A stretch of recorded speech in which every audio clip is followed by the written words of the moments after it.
Donc, dans cette petite vidéo, je vais vous faire le corrigé du questionnaire sur la stéréoisomérie. Donc, je vais alterner entre cette page-là qui est le questionnaire et le corrigé que vous avez dans les documents.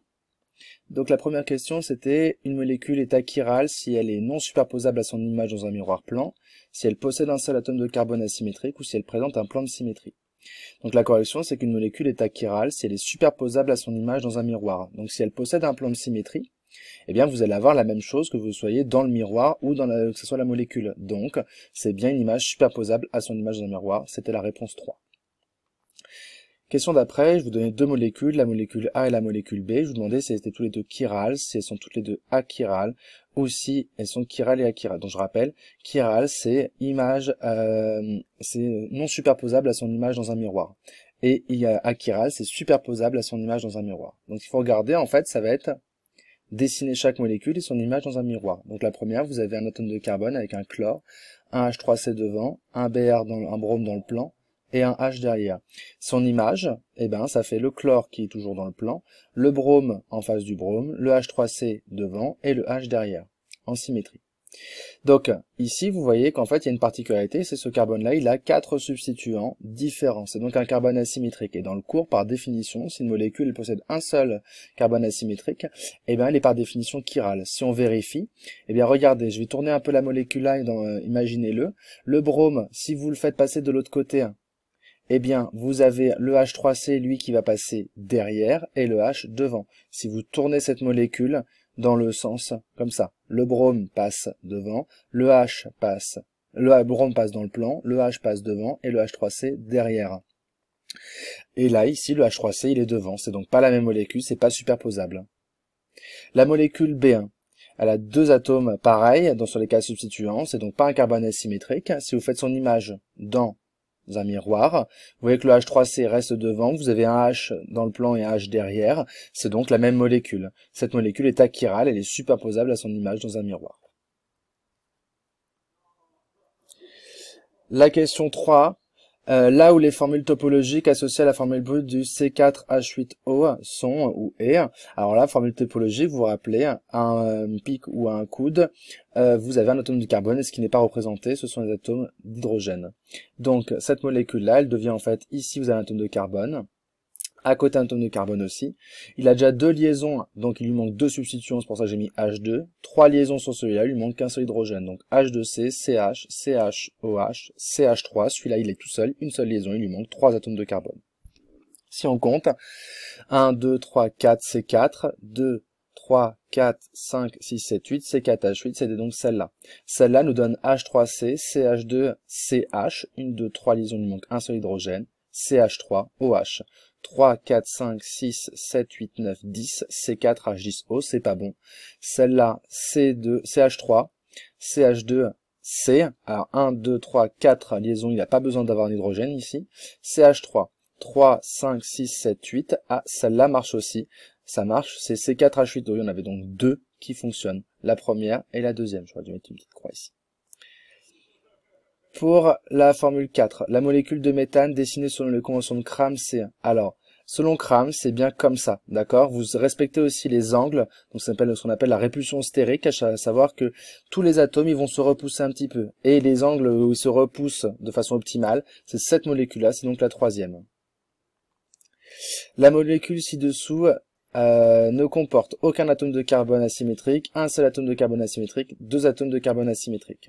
Donc cette molécule-là, si vous regardez, vous avez le carbone ici, H3C, HH, CHClBr.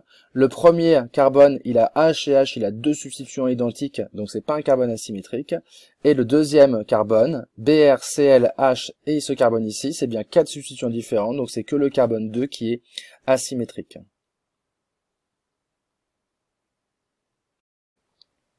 Donc pour la question 6, on vous demande si les deux molécules ci-dessous constituent un couple de molécules identiques, un couple d'enantiomères ou un couple de diastéréoisomères. Donc moi, quand je vois deux molécules comme ça, je regarde déjà s'il y a des carbones asymétriques. Là, j'en vois, là c'est un H3C qui est accroché, donc je vois CH3BRH, C2H5BRCH3.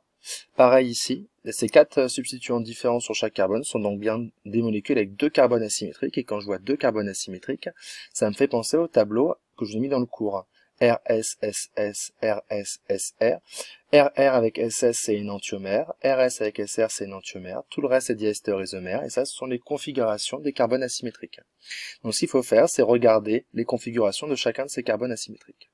Sur le premier, donc on voit qu'en fait, quand je dis classé, c'est classé par numéro atomique croissant les substituants. Donc sur ce carbone-là, il a un H3C, le C, C2H5, BR, CH3, le H et le BR. Le BR, c'est le plus gros, donc c'est le constituant numéro 1. Le H, c'est le dernier, c'est celui le 4. Donc il faut se poser la question entre ce C-là et ce CA, qui est le plus grand. Donc CC, c'est pareil, on va au rang d'après. Au rang d'après, ce carbone-là, il est lié à 3 hydrogènes, celui-là, il est lié à un carbone, un brome, un carbone. Donc c'est celui-là le plus grand. J'ai donc 1, 2, 3, je tourne dans le sens des aiguilles d'une montre, je suis donc R. De l'autre côté, j'ai le brome qui est derrière, donc je peux la faire comme ça, la configuration, je l'ai refait en dessous avec, en ayant tourné un peu pour vous montrer. Le brome, ça va être le premier, le CH3, le quatrième. Ici, j'ai carbone, carbone, carbone en fait.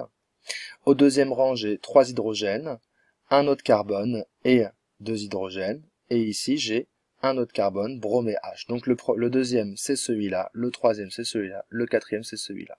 1, 2, 3, je tourne dans le sens inverse des aiguilles d'une montre. Moi, ce qui me dérangeait, c'est que le brome, ici, il est derrière. Donc j'ai fait tourner un peu ce côté-là. J'ai fait passer le brome dans le plan, le CH3 derrière et le C2H5 devant pour avoir une configuration que je connais. Moi, j'aime bien quand le CH3 il est derrière ou devant. S'il est derrière, il n'y a aucun problème. S'il est devant, on inverse la configuration. Et c'est ça le piège qu'il y avait ici. Parce que regardez, là maintenant, le CH3, il est devant.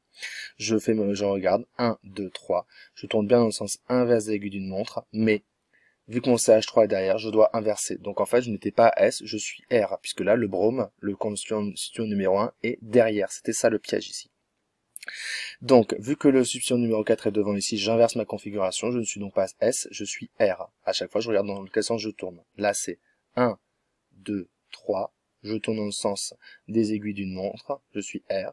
Ici, 1, 2, 3, je tourne dans le sens inverse des aiguilles d'une montre, je suis censé être S, mais le substituant numéro 4 est devant, donc j'inverse, je suis R. La première molécule, elle est RR. La deuxième, c'est la même, à un détail près, le brome n'est pas derrière, il est devant. Donc j'ai pas besoin d'inverser. Donc ce carbone asymétrique là, il est S. La seconde molécule est RS. J'ai donc RR et RS. Je suis une relation de diastéréoisomère. La question 7. La molécule de but de N représentée ci-dessous. Alors, est-ce que c'est le stéréoisomère Z? Est-ce que c'est le stéréoisomère E? Ou est-ce que ça ne présente pas de stéréosomie Z et E? Je vois un carbone avec une double liaison. Quand c'est une double liaison, ça me fait penser à Z et E, je regarde. H3C, c'est plus gros que H. CH3, c'est plus gros que H. Les deux constituants numéro 1 sont en haut, c'est donc un stéréoisomère Z. Un mélange racémique, ça c'est des petites recherches que vous deviez faire. Un mélange racémique, c'est un mélange équimolaire de deux énantiomères. Deux énantiomères ont généralement des propriétés chimiques identiques. Ça, c'est dans le cours, ça peut être aussi des petites recherches. La conformation la plus stable du butane. Alors ça, j'en ai pas vraiment beaucoup parlé, mais ça, vous pouviez essayer de le deviner. La conformation, c'est quand vous pouvez juste tourner autour d'une simple liaison. Vous voyez, en fait, ces trois molécules-là, c'est la même. La seule chose qu'on a changé, c'est la rotation autour de l'axe carbone-carbone de certains substituants. Et en fait, le plus stable, c'est celui les plus gros, sont de part et d'autre. C'est ce qu'on appelle la gêne stérique.